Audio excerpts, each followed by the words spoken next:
Let us start with our today's class of business studies for class 11th. Before starting that, let me guide you with some of the introduction. This is our commerce team. If you get enrolled with Jing Vidyalaya Commerce Department, you will get benefit to get guidance from all these CBSE registered great educators. These are the most qualified and the most eligible great educators. So it will be one of the benefits. After that, this is a introduction about me, who is going to take your accountancy and business studies throughout the session. These are the social media handles what you can just follow and join so that we will be in connection. Further, the this is a short introduction about business studies whole subject or the whole paper. And before moving further, let me tell you that if any of the student get enrolled with Jing Vidyalaya Commerce Department, what special further benefits he get. First of all, the periodical tests and all schools conduct these things and all. But the specialty with Commerce Department of Jing Vidyalaya is every day's class will be recorded and will be uploaded, so you can watch it as many times as you want after the school hours also. You can watch that same recorded class as many times as you want after the school hours. So this is the special unique benefit of Commerce Department of Jink Vidyalaya. So this should be conveyed. Another thing is, each and every student will get individual personal attention. Individual personal attention each and every individual, each and every student will get. The reason is, we always keep a limited strength in the commerce class. We only keep a limited strength. We never want a crowd of 50 or 60. We always keep a limited strength so that we can know each and every student personally, and each and every individual can get a personal touch and the personal interaction. So this is again a special benefit for the commerce department of Jink Vidyalaya. So these things you can convey to your friends and neighbors, all those who are ancestor for class 11th. Now let us start with our subject of business studies. Business studies is again a paper of 100 marks in which 80 marks will be of a written exam, and for the 20 marks you need to prepare a project file. That will be a project assessment, from which chapters and what topics you have to prepare this project and all, that will be guided to you at a later part of our session. But this is just a dividation of the paper of 100 marks. Another thing, that this business trees is a complete theoretical paper which comprises of two categories of questions in the written examinations. First of all, the direct questions. कुछ questions तो direct आएंगे, like for example, what do you mean by business activities. तो क्या करना है आपको, meaning लिखना है बिजनेस एक्टिविटीज का, डायरेक्ट क्वेश्चंस, ठीक है. And the another kind of questions, another category of questions that you will get will be case study based questions. What do you mean by case study based questions? तो उसमें हम आपको एक situation दे देंगे, एक example present कर देंगे, एक स्टोरी सुना देंगे, और उस स्टोरी के बेसिस पे you have to identify that from which topic the question have been asked. For example, if I say the railways is having a vast network in India, that's a fact. Actually, it is a fact that Indian Railways is having a vast network of transportation in India. Okay, now the question follows is, which form of business organization is Indian Railways? Explain its characteristics. Now, there is not a direct question. You have to identify in your mind कि Indian Railways कौन सा form of business organization sir ने पढ़ाया था, और उसके characteristics फिर हमें आइडेंटिफाई करके लिखने हैं. तो इस तरह से केस स्टडी बेस्ड क्वेश्चंस भी आएंगे. And through out the session actually हमें पढ़ना क्या होगा, meaning and nature of business, कि बिजनेस होता क्या है और उसका कैसा नेचर होता है, उसको अगर स्टार्ट करना है, उसे एक्सपेंड करना है, उसकी क्या क्या कैटेगरीज होती हैं, बस उसी बिजनेस के बारे में सारे डिटेल्स हम थ्रू आउट द सेशन पढ़ते रहेंगे. सिलेबस बहुत ही ईजी गोइंग में चलेगा हमारा, फालतू भागना नहीं है, बिकॉज मैं ये चाहता हूँ थोड़ा पढ़ें लेकिन पूरा आपके माइंड में वो सेट होना चाहिए. Fine. let us move further. As I told you, if you find any queries, any doubt regarding any part during the class, you may mention that query in the chat box. आप किसी भी stage पे कुछ भी confusion लगे ना, immediately आप chat box में लिखिएगा, मैंने चैट बॉक्स ओपन रखा है, मैं आपकी बात का इमीडिएटली रिप्लाई करूंगा। बात आती है कॉपीज एंड बुक्स की, तो वैसे तो मैंने कल भी आपको गाइड किया था। एक कॉपी आपको बनानी है अप्रोक्सीमेटली 150 टू 200 पेजेस की, A4 साइज का रजिस्टर आप बनाना जो कि 150 से लेकर 200 पेजेस का हो।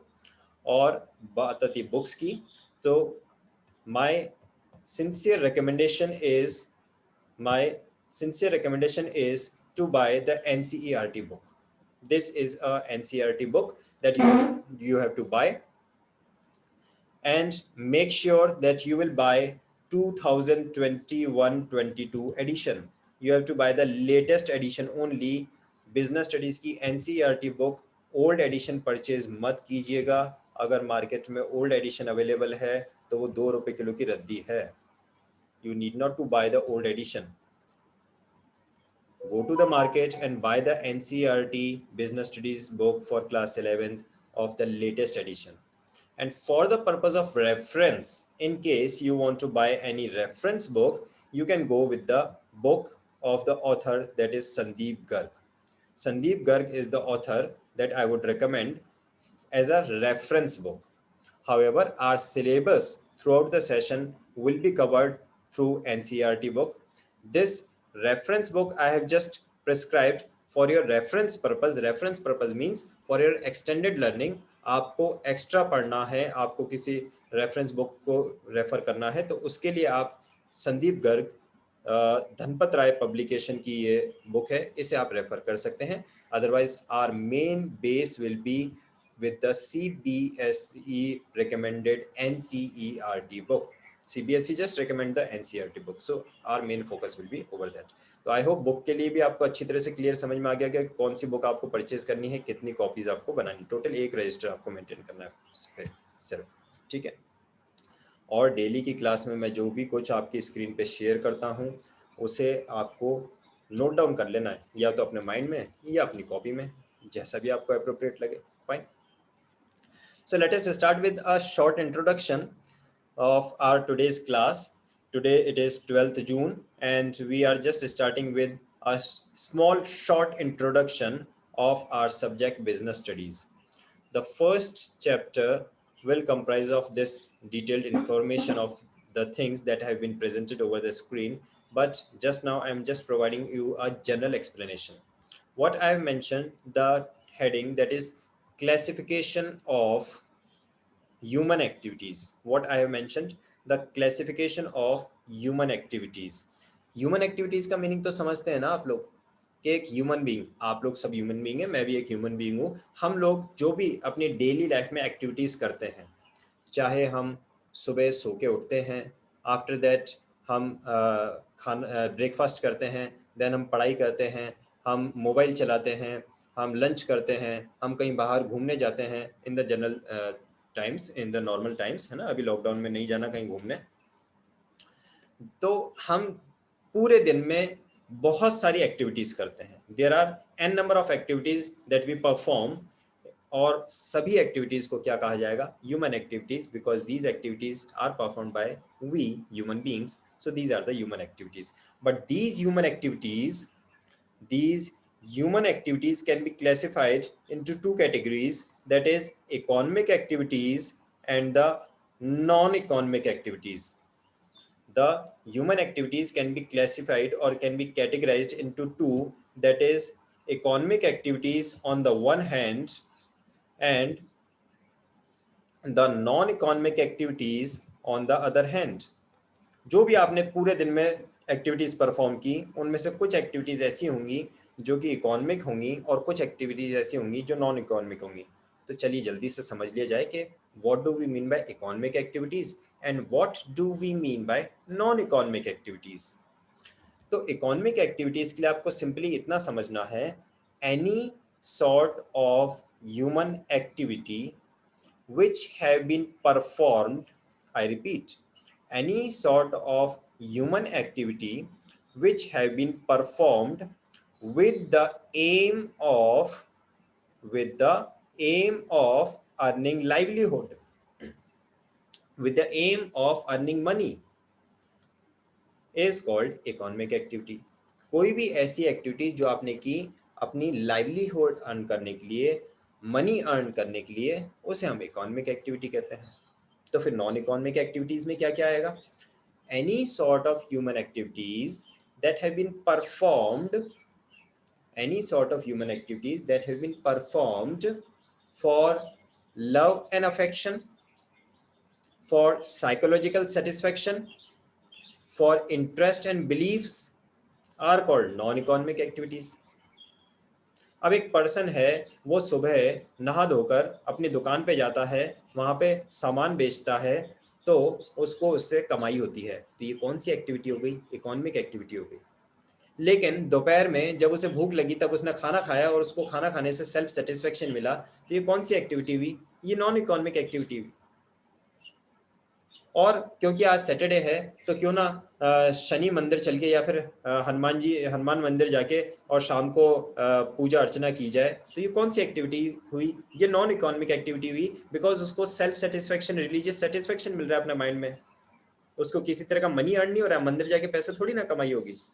लेकिन जब उसने अपनी दुकान पे बैठकर कुछ काम किया जिसकी वजह से उसको मनी अर्न हुआ, या फिर मैं एज अ टीचर एक स्कूल में वर्क कर रहा हूँ जहाँ से मुझे सैलरी मिलती है, या फिर कोई पर्सन एज अ लॉयर या फिर एज अ डॉक्टर वर्क कर रहा है और उसे उसकी फीस मिल रही है, तो ये सारे जो जहाँ पे भी मनी अर्न होने की बातें आ रही हैं, जहाँ कहीं भी पर्सन अपनी लाइवलीहुड को अर्न कर रहा है, वो लाइवलीहुड अर्न करने के लिए जो एक्टिविटीज उसने परफॉर्म की वो इकोनॉमिक एक्टिविटीज, और जो एक्टिविटीज उसने अपने सेल्फ सेटिस्फेक्शन के लिए, पर्सनल सेटिस्फेक्शन के लिए, साइकोलॉजिकल सेटिस्फेक्शन के लिए परफॉर्म की, वो non economic activities. The economics which have been perform, the activities which have been performed out of love and affection are called non economic activities. एक chef जब एक restaurant में फूड प्रिपेयर करता है, तो ये इकोनॉमिक एक्टिविटी है या non economic? So okay, everybody would have to answer it in the chat box, everyone. मैं एक सिंपल सा आपको, अभी मैंने पहले एक्सप्लेन कर दिया कि इकोनॉमिक कौन सी है और नॉन इकोनॉमिक कौन सी है, तो अब जल्दी से आप लोग सब चैट बॉक्स में मेंशन करेंगे। एक शेफ रेस्टोरेंट में फूड प्रिपेयर करता है, क्या ये इकोनॉमिक एक्टिविटी है या नॉन इकोनॉमिक एक्टिविटी है? Okay, I can see lot of messages and everybody is writing it to be an economic activity. इन सब का मानना यह है कि खाना बनाना जो है वो इकोनॉमिक एक्टिविटी है। Everybody, lot of answers I have got. I think everybody has answered. Okay, let me give you another situation. हमारे घर में मम्मी डेली हमारे लिए लंच प्रिपेयर करती हैं, डिनर प्रिपेयर करती हैं। So, what kind of activity is it? Economic activity और नॉन इकोनॉमिक? क्या बात है, very good, fantastic. I think the topic is absolutely clear. It means because everyone is giving a correct answer, it means everybody is clear with this distinction, with this classification. Let me give you another example. Ananya has written something. It's, yeah, exactly. It's for love and affection, out of love and affection, not for love and affection, but the activity have been performed out of love and affection. Now, let me give another example. मैं zinc विद्यालय में as a teacher पढ़ाता हूँ, तो ये कौन सी activity है, economic और नॉन इकोनॉमिक? क्या बात है, fantastic, very good, very good. और मैं अगर शाम के समय किसी कॉलोनी में जहां गरीब बच्चे रहते हैं उन्हें जाकर घंटे आधा घंटे पढ़ाता हूं, वो कौन सी एक्टिविटी है? गरीब बच्चों को मैं फ्री ऑफ कॉस्ट पढ़ाता हूं, सिर्फ उनको हेल्प करने के हिसाब से, वो कौन सी एक्टिविटी हुई? Fantastic, fantastic, very good, very good. It means you all are clear with the, because all of you are giving the correct answers. I can see each and every person, not a single wrong answer I have got. Each and every person is mentioning the correct answer, so it's fantastic, very good, nice, great. तो ये आपको समझ में आ गया कि जो भी activities livelihood earn करने के लिए किया जाएगा वो इकोनॉमिक एक्टिविटीज होगा, और जो भी एक्टिविटीज सेल्फ सेटिस्फेक्शन के लिए, पर्सनल सेटिस्फेक्शन के लिए, साइकोलॉजिकल सेटिस्फेक्शन के लिए परफॉर्म किया जाएगा वो नॉन इकोनॉमिक एक्टिविटी होगा। और हम तो हैं कॉमर्स वाले, हम तो हैं बिजनेस स्टडीज वाले, तो हमारा नॉन इकोनॉमिक एक्टिविटीज से क्या लेना देना, है ना। तो हम क्या पढ़ेंगे, हम तो पढ़ेंगे इकोनॉमिक एक्टिविटीज को, ठीक है। हम हैं कॉमर्स वाले, कॉमर्स वालों का रिलीजियस एक्टिविटीज से, activities perform out of love and affection से, उनसे कॉमर्स वालों का क्या लेना देना। So we will just study the economic activities. Further let us move further. The economic activities can be further classified into three, that is business, then employment, then profession. The economic activities can be further classified into three subcategories, that is business, employment and profession. These are the three subcategories of economic activities. जब भी कोई person economic activities perform करता है तो वो या तो business करेगा, या फिर किसी एम्प्लॉयमेंट में रहेगा, और या फिर कोई प्रोफेशन परफॉर्म करेगा। ठीक है, समझ रहे हैं बात को।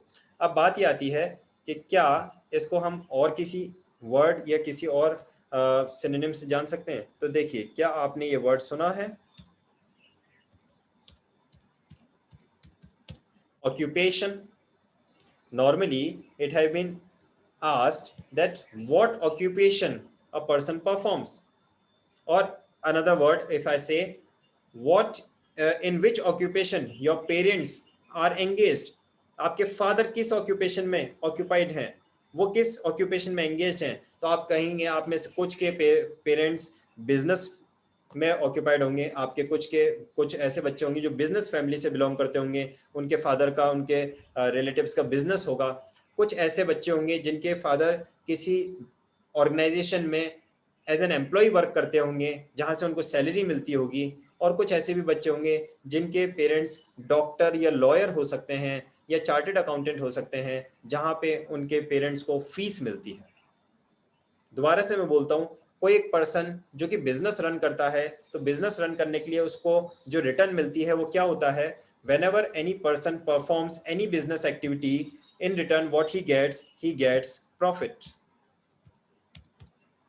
जो भी बिजनेस एक्टिविटी वो परफॉर्म करेगा तो उसे क्या मिलेगा, उसे प्रॉफिट मिलेगा।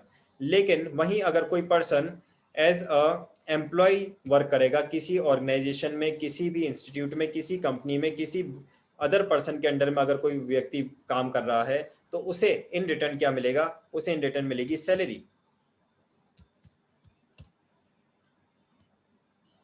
क्या मिलेगा उसे इन रिटर्न, उसे इन रिटर्न मिलेगा सैलरी, या फिर आप वेजेस भी कह सकते हैं। ठीक है, अगर पर्सन ऑफिशियल ड्यूटी में होगा तो उसको सैलरी मिलेगी, और अगर पर्सन लेबर वर्क में होगा तो उसको वेजेस मिलेंगी। फाइन। सो जो भी पर्सन किसी एम्प्लॉयमेंट में होगा तो उसे क्या मिलेगा, उसे मिलेगी salary. After that, any person who is performing the professional activities, like any person who is a doctor, any person who is a lawyer, any person who is a chartered accountant। तो जब आप कभी किसी doctor के पास treatment करवाने के लिए जाते हैं तो आप उसे क्या दे के आते हो, फीस। जब आप किसी लॉयर से अपना केस प्लीड करवाते हो तो आप उसे क्या देते हो, आप किसी लॉयर को सैलरी देते हो क्या, नहीं, लॉयर को हम क्या देते हैं, फीस।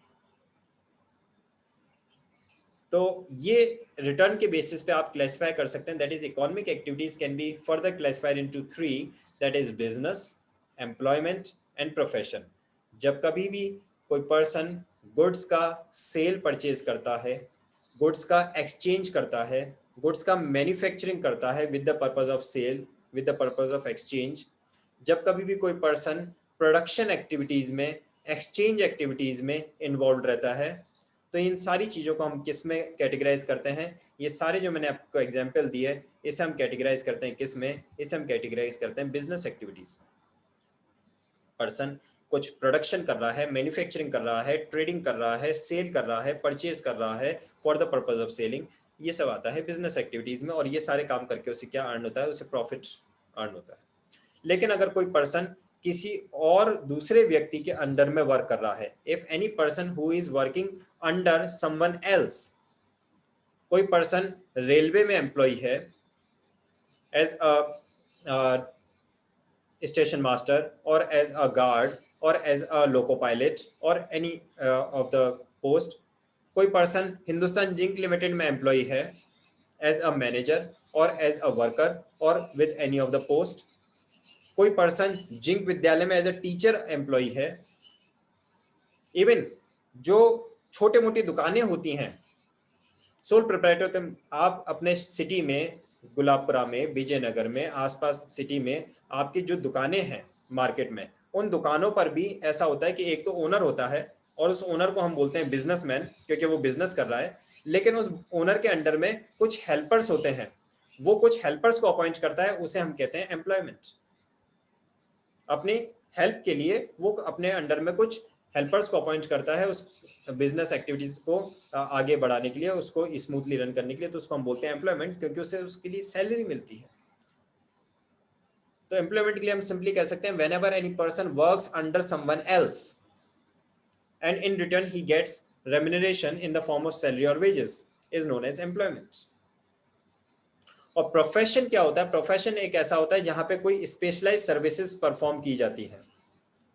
स्पेशलाइज सर्विसेज परफॉर्म की जाती हैं with certain special qualification. Specialise services ऐसी परफॉर्म नहीं की जाती हैं after acquiring of special qualification, like if any person he is practising as a doctor, so certainly he has acquired the degree of MBBS. If any person is acting as a lawyer, certainly he have been acquired a degree of LLB. Any person who have been working as a chartered accountant, definitely he have been registered with Institute of Chartered Accountants of India. And after providing such services, what he gets in return, he gets in return as fees. But किसी person को profit हो या salary मिले या fees मिले, तीनों ही ultimately उसकी लाइवलीहुड का सोर्स होते हैं। So all these three are come under the category of economic activities. तो हमने क्या देखा कि जो ह्यूमन एक्टिविटीज हैं वो दो कैटेगरी में क्लासिफाई होती हैं, that is economic activities and non economic activities. Then economic activities can be further classified into business, employment, profession, and after that the business activities can be further classified into two. The business activities can be further classified into two, that is industry and commerce. The business activities can be further classified into two, that is industry and commerce. And then industry, we all know, are of three kinds.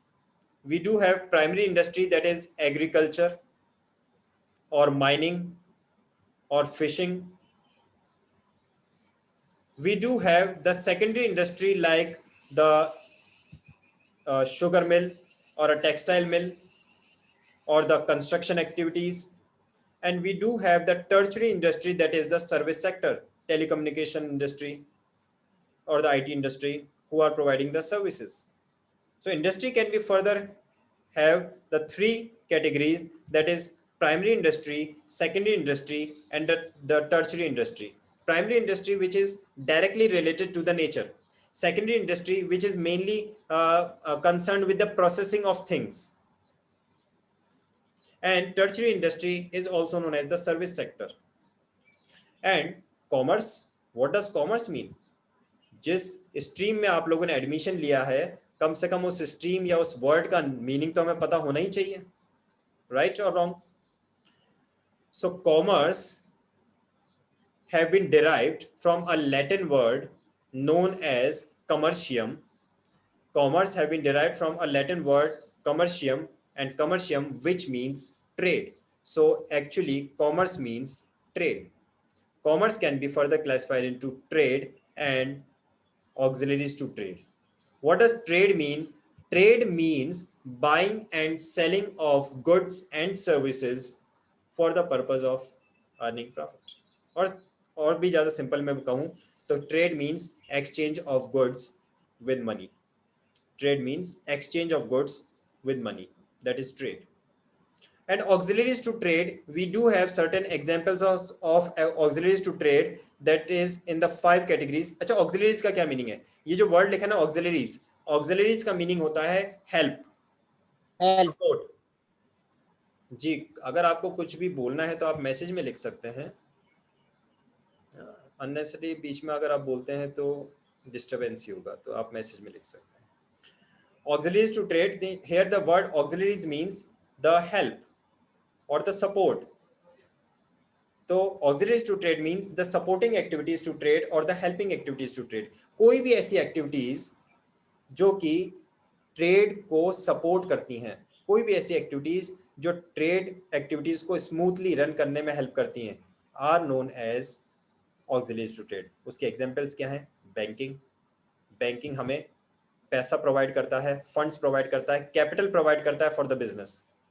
Insurance, insurance हमें security provide करता है against the risk. Transportation हमें facility provide करता है for the movement of goods produced at one place to the other place.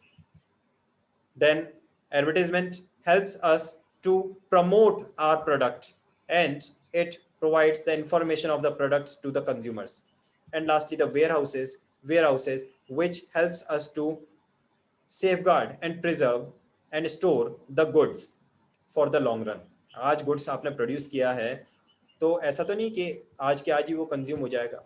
So to store the goods for long time we need warehouses. So these are the 5 examples of what that is auxiliaries to trade.